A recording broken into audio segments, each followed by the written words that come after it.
an expert trainer on gender issue and violence against women. Let's start by introducing today's topics. Welcome to this new module. Today we are going to talk about a very complex but extremely important topic, gender-based violence and discrimination. Our main goal will be to understand how violence works, what mechanism it follows, how the cycle of violence is structured, what kind of services and support are available for victims, and finally, what strategies we can adopt to promote equal opportunities and put an end to violence against women. As you can see from the outline, this lesson will cover 5 main areas: the mechanism of violence, the cycle of violence, services and support for victims, gender gap, and strategies to promote equal opportunity and ending violence against women. Let's start from the mechanism of violence. As we explained in the previous modules, gender-based violence can take form in many different ways and includes forms of physical, sexual, psychological, and economic harm. Unfortunately, most cases remain underreported. However, the effects of these acts are deep, long-lasting, and very costly for our society.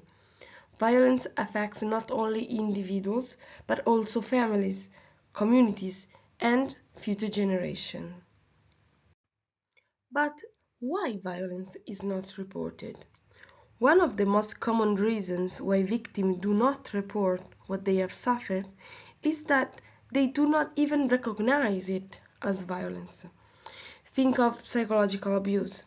Insults, manipulation, or constant control may begin little by little, and over time, the person may start to believe that such behaviors are normal or unavoidable. This is particularly common in intimate relationships where the victim can confuse controlling behaviors with signs of affection and where boundaries become blurred.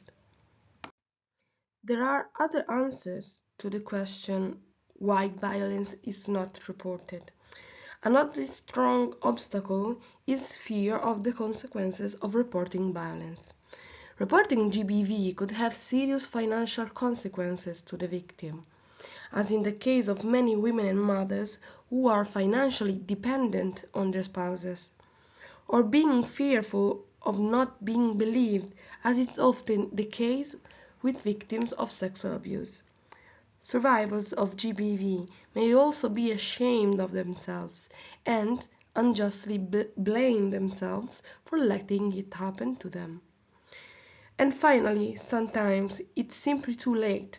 Violence escalates and may result in fatal outcomes, such as femicide. We need to be aware that gender-based violence exists everywhere, across all social and cultural groups. It happens in public as well as in private spaces and includes prolonged and repeated acts of violence, harm, and threats. One thing that is important to understand is that violence is characterized by the repetition of this mechanism: control, isolation, pathological jealousy, nagging, harassment, demeaning criticism, humiliation, intimidation, emotional indifference, affective manipulation, or threats.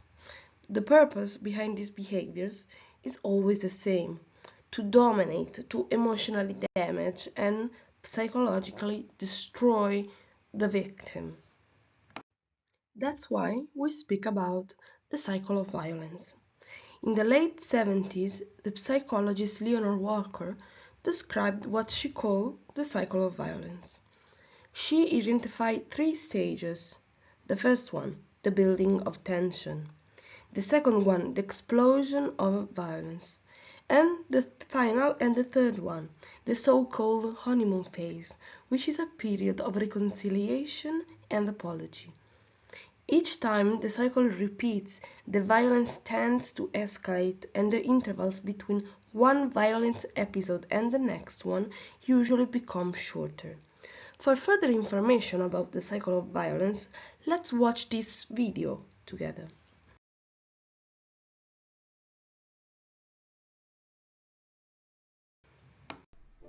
Dating and domestic violence may seem unpredictable. However, it follows a typical pattern no matter when it occurs or who's involved. The pattern or cycle repeats and can happen many times during a relationship. Each phase in the cycle may last a different length of time, and over time, the level of violence typically escalates. It is important to remember that not everyone's experience within the cycle are the same. The first phase in the cycle is the first honeymoon phase, also known as the hearts and flowers or manipulation phase. The difference between a healthy relationship's honeymoon phase and an unhealthy or potentially abusive relationship's honeymoon phase is that in a healthy relationship, the partners get to know each other over time and build trust slowly. In an unhealthy honeymoon phase, there tends to be too much too soon. For example, they might say I love you too soon, they might trust and rely on each other too soon, and the isolation from friends and family starts immediately. The second phase in the cycle is what's called the tension building phase. In this phase, the abusive partner appears on edge and tense, causing the target to feel like they're walking on eggshells. The abusive partner's unpredictability causes the target to feel anxious and to attempt to appease the abuser in order to avoid upsetting them. Often in this phase, the abusive partner may point out things that the target is doing to upset them, such as spending time with someone or doing something or wearing something in particular, and the target or victim will adjust their behavior accordingly. Unfortunately, however, it doesn't matter how hard the target tries to avoid upsetting the abuser. Only the abuser can stop themselves from being abusive. And that leads us to the next phase. The third phase in the cycle is the explosion phase. This is where the abuse occurs, keeping in mind that abuse is not always physical. It can be a threat, a put down, a shove, or any other form of abuse. In a healthy relationship, there can still be tension, but the difference is that the conflict is resolved through communication in an atmosphere of safety and trust. In an abusive relationship, the tension breaks with the explosion, and though it's a painful experience for the target, it can also be a relief that there isn't any more tension. The last and final phase is the second honeymoon phase, where the abuser becomes kind, generous, loving, and sometimes apologetic. The abuser and target often bond in these post-abuse periods, and their intimacy deepens. Over time, however, the honeymoon phase may vanish. This phase typically disappears because the abuser has manipulated, abused, terrified, or brainwashed the victim repeatedly over time, to the point where they perceive they can't leave. It is important to understand that violence does not appear suddenly. This is a gradual transition moving from dominant and control to acts of aggression. After the explosion, the abuser often changes his behavior, shows remorse, or even apologies. This confused the woman, making her unsure of her own feelings and even questioning her own perception of reality. This is why breaking free from such a cycle is extremely difficult. Do you ever ask yourself, what does a woman suffering domestic violence feel? A woman who is experiencing domestic violence often feels inadequate and deeply ashamed. She may withdraw into silence, believing that she is guilty of what is happening. Violence in her eyes becomes part of their destiny, something unavoidable. Many women feel they are alone in their situation. They are ashamed, convinced that nobody could ever understand them. This often leads to anger directed at themselves, confusion, and a distorted self-image. They believe they are not good wives, not good mothers, and not worthy of love. Tragically, some even start to think they deserve only abusive men. This shows how destructive the psychological impact on violence and the cycle of violence can be to the women. One of the strongest forms of power that an abuser has is the disbelief of others. Many survivors report, "He was omnipotent because no one believed me." Violence must therefore be recognized not only by victims, but also by witnesses and by society as a whole. When women speak out, being believed is often the very first step towards escaping violence and starting a path of recovery. Another crucial element is the relationship between women themselves. Abusers often isolate women from friends, family, and social networks. Rebuilding those lost connections is fundamental. Equally important are the new networks that women build after leaving violence behind. Relationship with shelter, staff, support groups, and other women who share similar experiences. This solidarity helps break isolation and strengthens resilience. Escaping from violence is rarely easy. There are doubts, fears, and second thoughts at every stage. That is why meeting the right professional at the right time can change everything. A trained social worker, a supportive police officer, or a staff member at a women's shelters can make the difference. Two things are essential.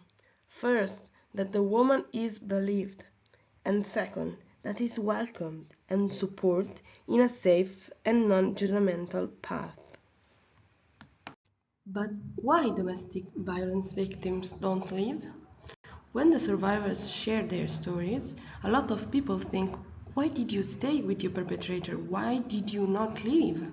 Let's listen together the story of a woman who experienced violence.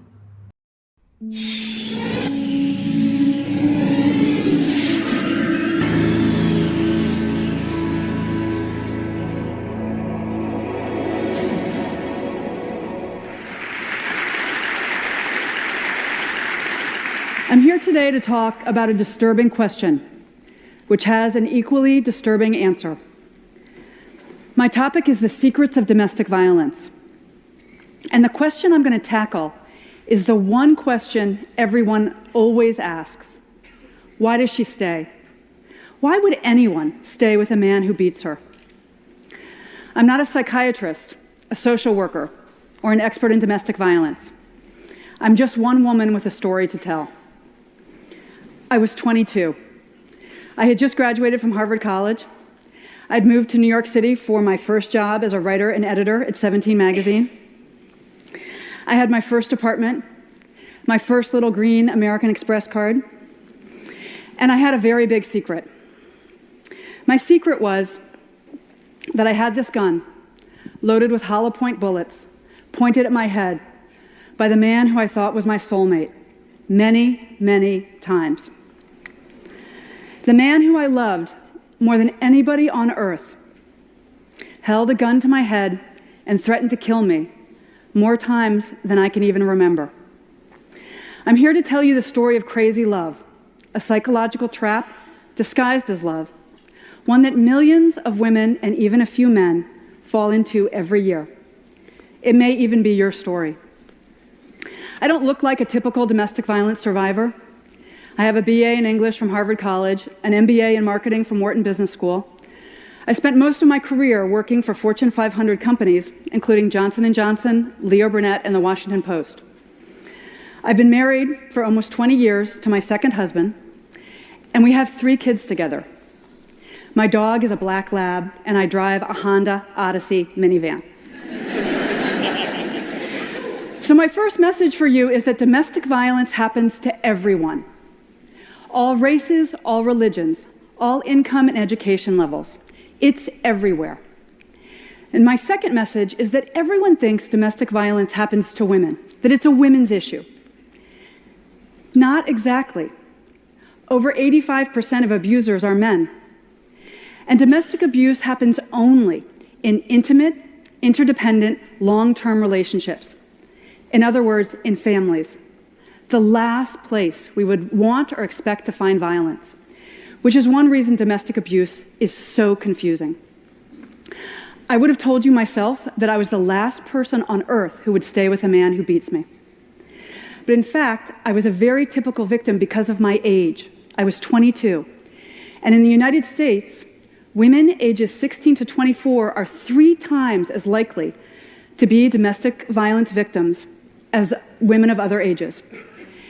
And over 500 women and girls this age are killed every year by abusive partners, boyfriends and husbands in the United States. I was also a very typical victim because I knew nothing about domestic violence, its warning signs or its patterns. I met Connor on a cold, rainy January night. He sat next to me on the New York City subway, and he started chatting me up. He told me 2 things. One was that he, too, had just graduated from an Ivy League school, and that he worked at a very impressive Wall Street bank. But what made the biggest impression on me that first meeting was that he was smart and funny, and he looked like a farm boy. He had these big cheeks, these big apple cheeks, and this wheat blonde hair, and he seemed so sweet. One of the smartest things Connor did from the very beginning was to create the illusion that I was the dominant partner in the relationship. He did this, especially at the beginning, by idolizing me. We started dating, and he loved everything about me. That I was smart, that I'd gone to Harvard, that I was passionate about helping teenage girls and my job. He wanted to know everything about my family and my childhood, my hopes and dreams. Connor believed in me as a writer and a woman in a way that no one else ever had. And he also created a magical atmosphere of trust between us by confessing his secret, which was that as a very young boy, starting at age 4, he had been savagely and repeatedly physically abused by his stepfather.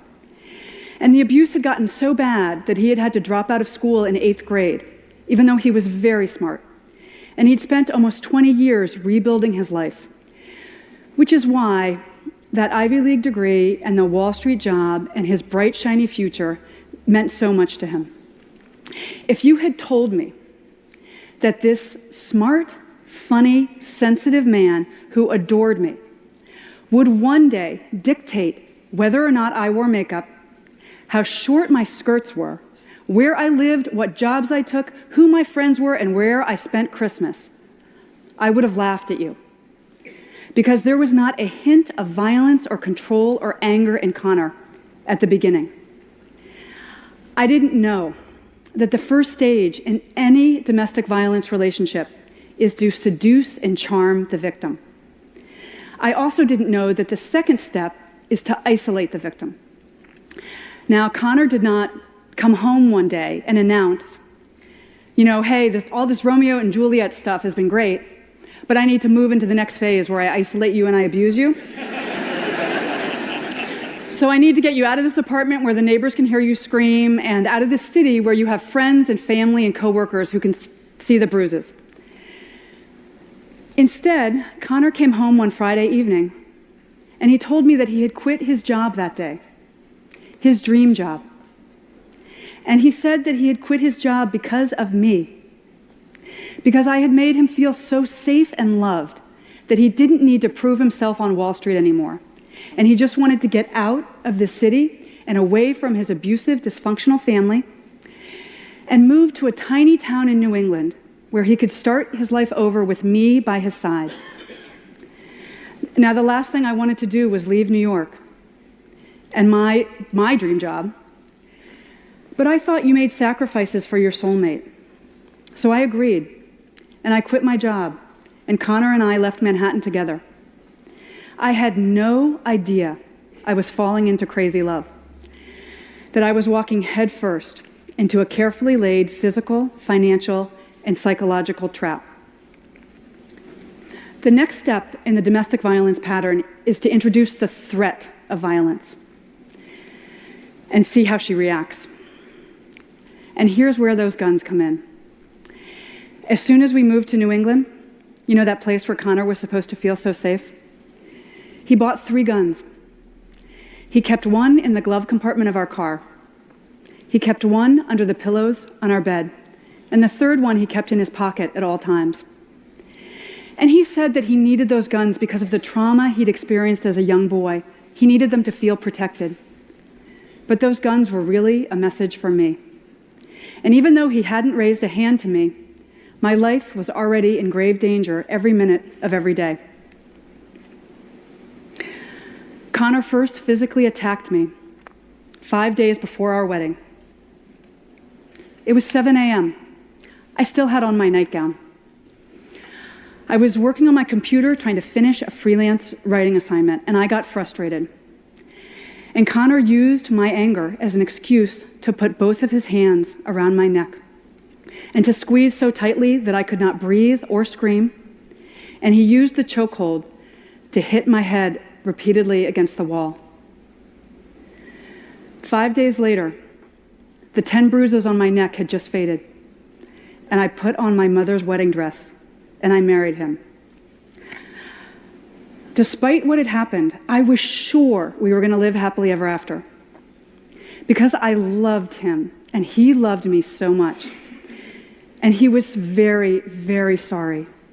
He had just been really stressed out by the wedding and by becoming a family with me. It was an isolated incident, and he was never going to hurt me again. It happened twice more on the honeymoon. The first time, I was driving to find a secret beach, and I got lost. And he punched me in the side of my head so hard that the other side of my head repeatedly hit the driver's side window. And then a few days later, driving home from our honeymoon, he got frustrated by traffic, and he threw a cold Big Mac in my face. Connor proceeded to beat me once or twice a week for the next 2.5 years of our marriage. I was mistaken in thinking that I was unique and alone in this situation. 1 in 3 American women experiences domestic violence or stalking at some point in her life.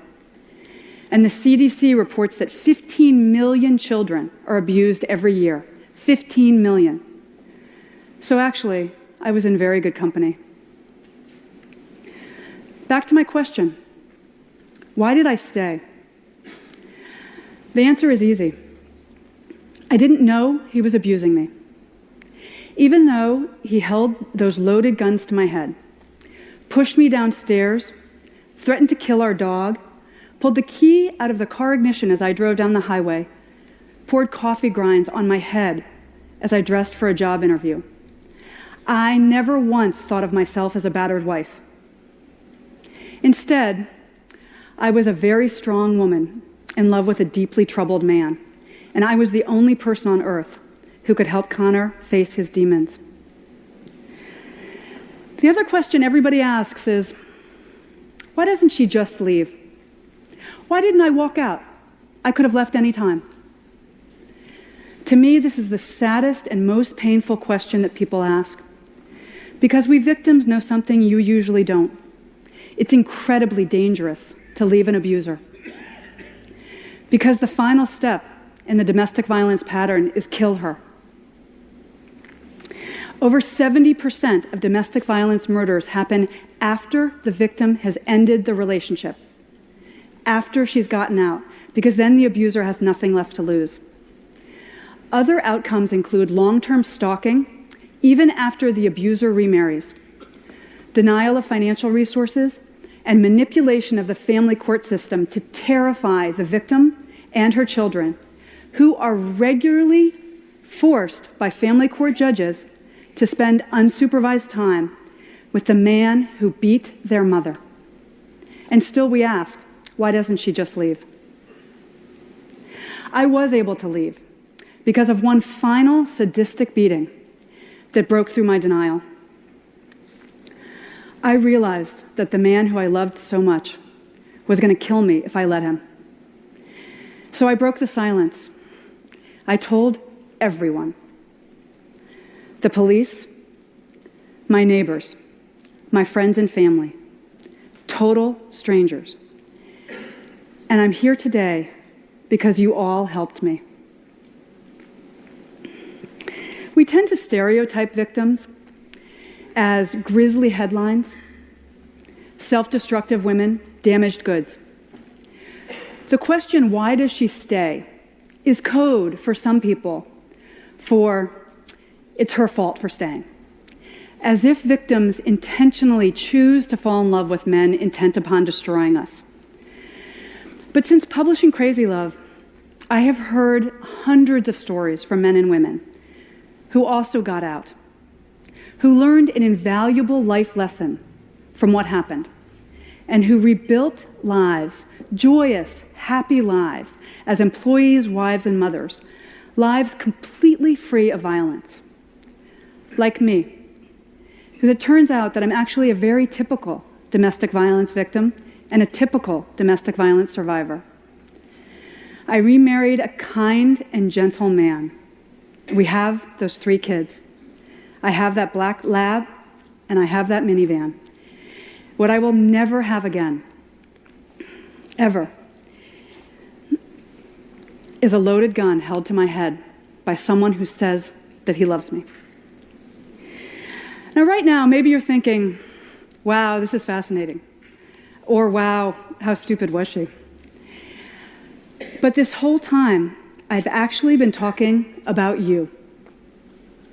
I promise you, there are several people listening to me right now who are currently being abused, or who were abused as children, or who are abusers themselves. Abuse could be affecting your daughter, your sister, your best friend right now.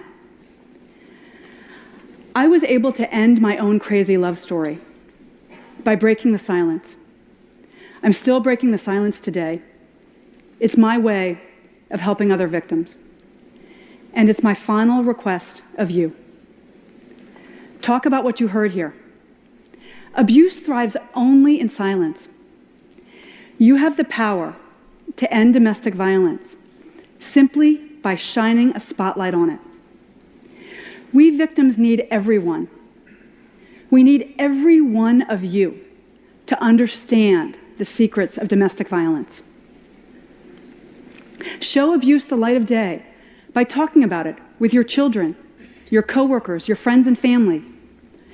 Recast survivors as wonderful, lovable people with full futures. Recognize the early signs of violence and conscientiously intervene, de-escalate it, show victims a safe way out. Together, we can make our beds, our dinner tables, and our families the safe and peaceful oases they should be. Thank you.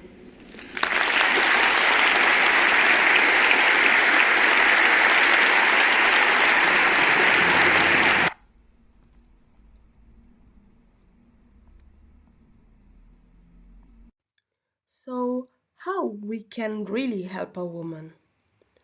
Often, a call for help is hidden, indirect, or cryptic.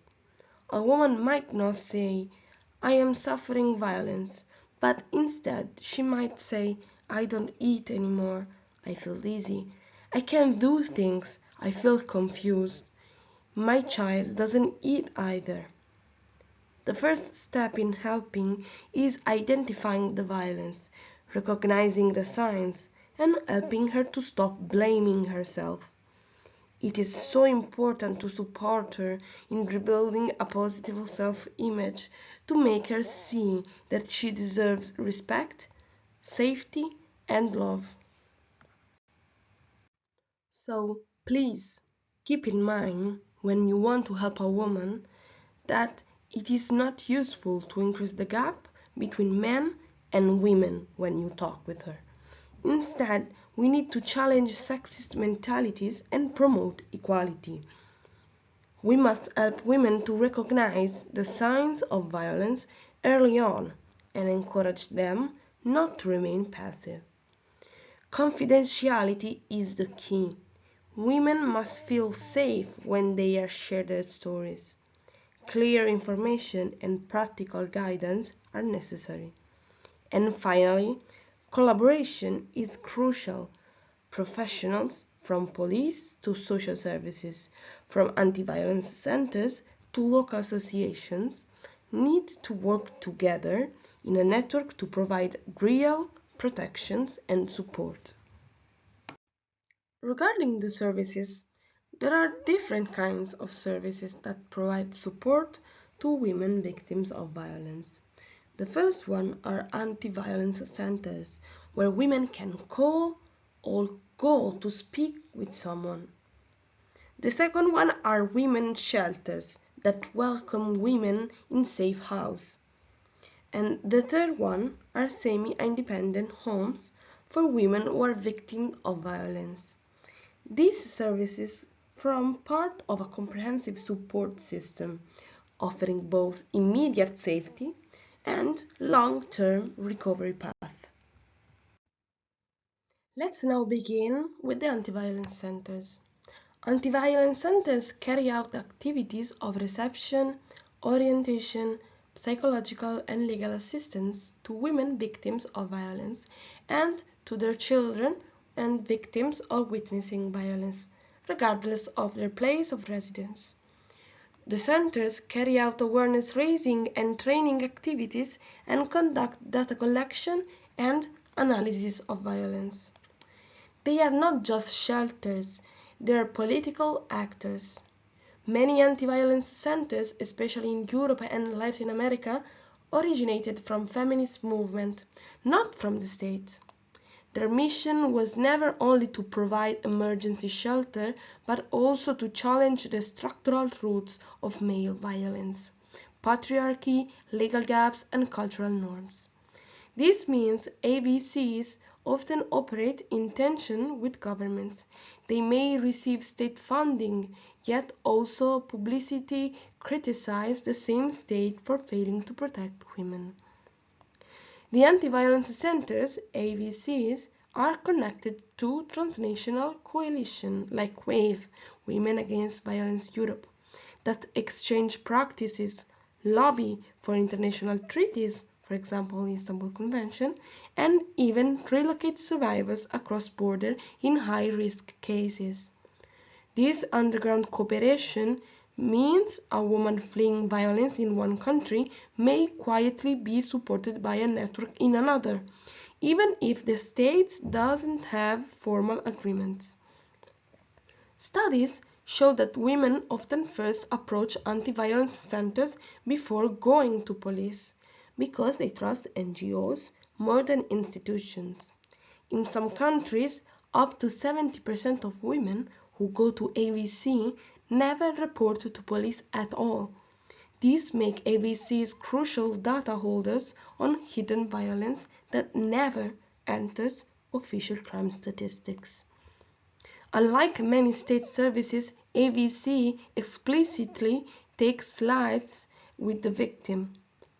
They don't try to mediate, reconcile, or remain neutral. This stance, rooted in feminist practice, is sometimes criticized by authorities, but is intentional. Neutrality in a context of violence means siding with the stronger party. Shadow reports submitted by anti-violence centers, often grouped under national coalition, are among the most cited sources by Grevio when assessing compliance with the Istanbul Convention. In some cases, Grevio has relied more on NGO and AVC reports than on official government submissions because they reveal gaps, failure, or manipulation of statistics. A surprising detail, in some Italian cities, anti-violence centers have set up hidden rooms inside the hospitals, called like pink room, where women can safely disclose abuse without their partner knowing, even if he insists on staying by her side. These rooms are accessible only through coded referrals by nurses. Let's now move on to the shelter house. The shelter house is a covertly directed facility with dedicated residency in which the woman, alone or with their or her child or children, with the support of workers trained in the issues of gender-based violence, is not only secured but begins a complex path out of violence. Anti-violence centers and women's shelters are usually run by associations, social cooperatives, and NGOs, but sometimes also by public entities. The shelters are designed as empowerment spaces, not prisons. Many shelters avoid the term refugee because they want to stress rebuilding autonomy, not hiding in fear. Some adopt open-door models, contrary to the stereotype of secret bunkers, where survivors can come and go freely, emphasizing that it's the abuser who should lose freedom and not the woman. In Western Europe, the Istanbul Convention standard recommends at least one shelter place per 20,000 inhabitants. Very few countries actually meet this. In some parts of Africa and Asia, shelters are founded mainly by faith-based organizations or small NGOs, not the state, and often double as a community centers. In conflict zones, shelters may be disguised as schools, clinics, or even business to avoid attacks by militias or retaliation by perpetrators. Some shelters use panic buttons linked to police, biometric locks, or encrypted communication systems. But abusers have used GPS trackers hidden in children's toys, phones, or even car seats to locate women in shelters, forcing many centers to adopt advanced counter-surveillance protocol. Shelters sometimes refuse entry, and here's why. Many shelters cannot accept women with severe mental illness, substance dependency, or teenage sons due to safety concerns. This creates exclusion gaps where the most vulnerable survivors are left without protection. Some newer models now develop specialized shelters for these groups, but coverage is patchy worldwide. Here are innovative practices you might not know. For example, transitional apartment. Instead of big communal houses, some shelters provide women with small private flats where they can start again. And finally, houses of semi-autonomy. There are temporary second-level hospitality facilities for women victims of violence and their minor children, who are not in immediate danger from violence, need a limited period of time to make the path out of violence, or have not achieved full autonomy at the time of discharge from anti-violence centers for psychological, cultural, educational, legal, or economic reasons. Semi-autonomy houses are fascinating, less visible part of the anti-violence system. Unlike short-term shelters, semi-autonomy houses give survivors their own apartment or living unit, but with continued support. The aim is to bridge the gap. Many women can't move directly from a shelter to independent house because of economic instability, ongoing legal battles, or risk of recontact with the abuser. Research shows that women who leave emergency shelter without stable housing or support are 3 to 4 times more likely to return to the abuser. Semi-autonomy houses were developed to stop this revolving door by offering 1 or 2 years of safe, subsidizing living where survivors can stabilize. In Italy, there are sometimes called case di semi-autonomia and are directly linked to anti-violence centers, with the idea that women gradually take on more responsibilities, like paying part of the rent, while still having feminist support workers nearby. In Canada and part of the US, second-stage housing often includes job training programs on site, almost like mini-campus, where survivors can rebuild both housing stability and employability. In Latin America, some semi-autonomy houses are connected to cooperatives, so women can earn income collectively while living there.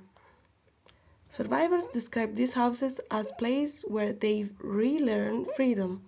After months of years of controlling relationship and communal shelters, having their own keys, space, and decision can be both liberating and frightening. Many programs include confidence building and boundary setting exercise, so women can adjust to autonomy without feeling abandoned. Availability is extremely low. In most European countries, semi-autonomy units make up less than 20% of shelter capacity. Women with teenage sons, disability or irregular migration status often face exclusion, the very group most in need of long-term stability. Funding tends to be precarious since many governments finance only emergency shelter, seeing semi-autonomy housing as optional extras. Instead of one building, survivors are placed in some innovative practice in regular rental flats across the city, with rent paid partially by the program. This avoids stigma, so the house for abused women, and helps reintegration.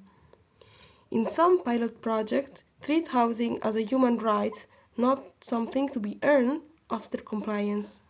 Women are given stable housing first, and then support services follow. A few semi-autonomy houses in Spain and the Netherlands combine survivors with elderly women or students, creating solidarity networks and reducing social isolation. The Istanbul Convention called for appropriate, easily accessible shelter in sufficient numbers. While it doesn't explicitly name semi-autonomy houses, Grevio often highlights them as good practices for ensuring long-term exit from violence. Let's now move on to another important topic, the gender gap. The gender gap is the difference between men and women in terms of access to opportunities, treatment and achievement or results in various areas: work, education, politics, health, etc. In the workplace, it manifests itself in wage differences like gender pay gap, or less access to management roles, career discontinuity linked to motherhood, and the unequal division of family responsibilities. Given its repercussion, we can say that gender gap is both a problem of social justice and a brake on economic development. The term glass ceiling was first officially coined by Marilyn Loden in 1978 to describe the invisible barriers that limit women's career advancement despite their skills and experience. It's not based on formal rules, but on cultural prejudice and gender stereotypes, and on lack of female role models in leadership positions. For example, for Eurostat, in Europe, less than 10% of CEOs of large companies are women. Here are some key data on gender gap in Europe. The gender pay gap in Europe is 12%. This means that women earn on average 12% less per hour than men for the same role and job. The employment rate for women is lower than that for men.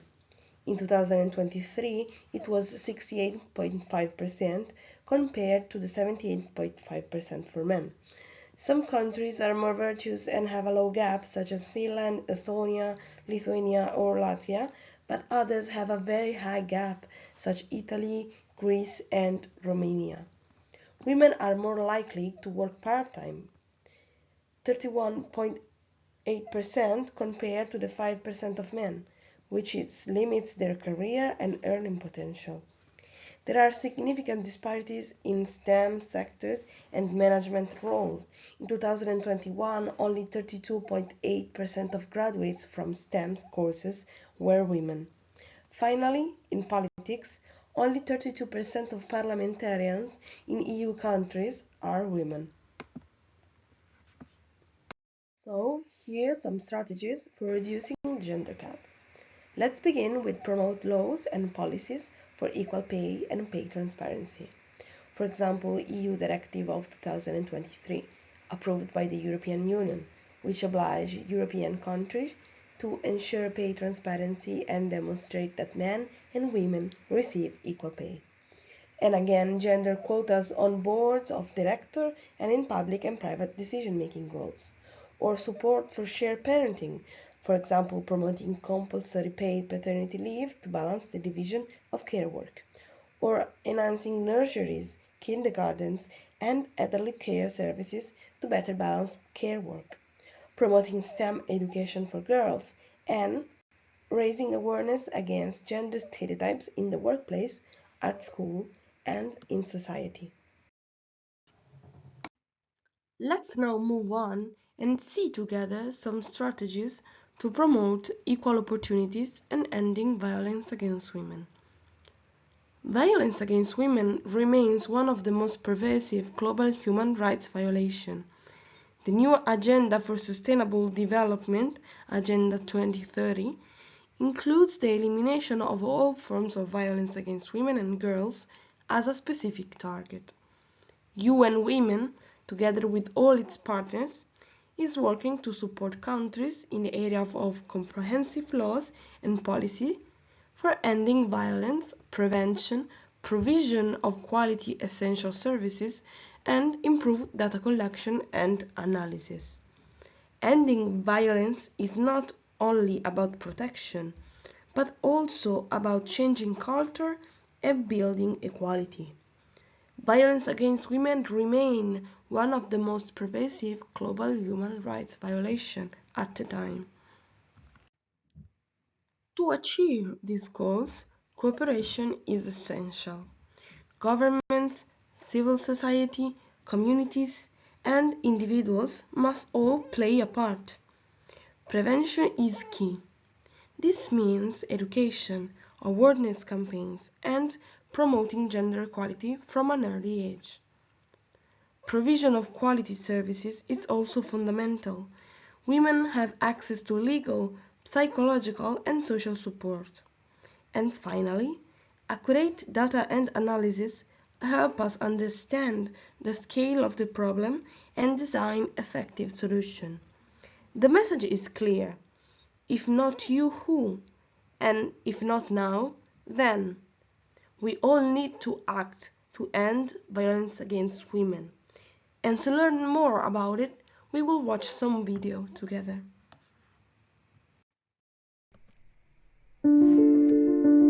Globally, 1 in 3 women and girls worldwide have experienced physical or sexual violence during their lifetime. Less than 40% of them seek help of any sort, and of these, only 10% seek support from police. And of all women who were victims of homicide worldwide in 2012, 50% were killed by intimate partners or family members. This situation cannot be overlooked. And although progress has been made, the end of violence against women and girls is far from today's reality. UN Women is committed to this cause and works with governments, national actors, women's organizations, and the civil society to end violence against all women and girls. The international community recently agreed that ending violence against women and girls is an important target for a sustainable future and a crucial matter to achieve the SDGs. During this process, we must make sure that we reach the lost woman. By its presence in more than 85 countries on all world regions, UN Women actively contributes to making this possible. We support countries in many ways, including adopting, implementing, and evaluating comprehensive laws and policies, addressing the root causes of violence through prevention strategies, and working with communities to change the social norms. Ensuring that essential services and support are accessible to all survivors. And collecting data and conducting analysis to fully understand the nature and extent of the problem.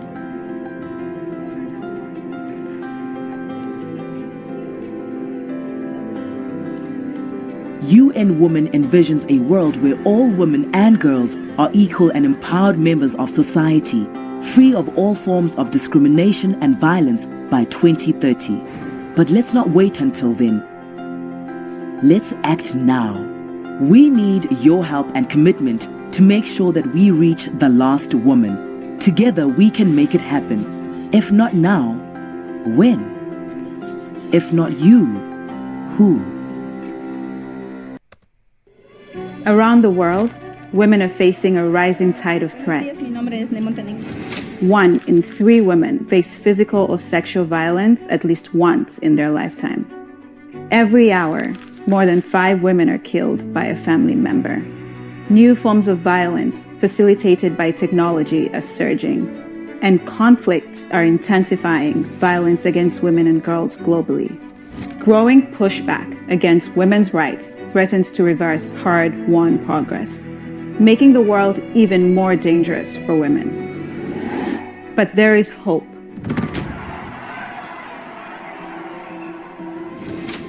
There is more evidence than ever before that violence against women is preventable.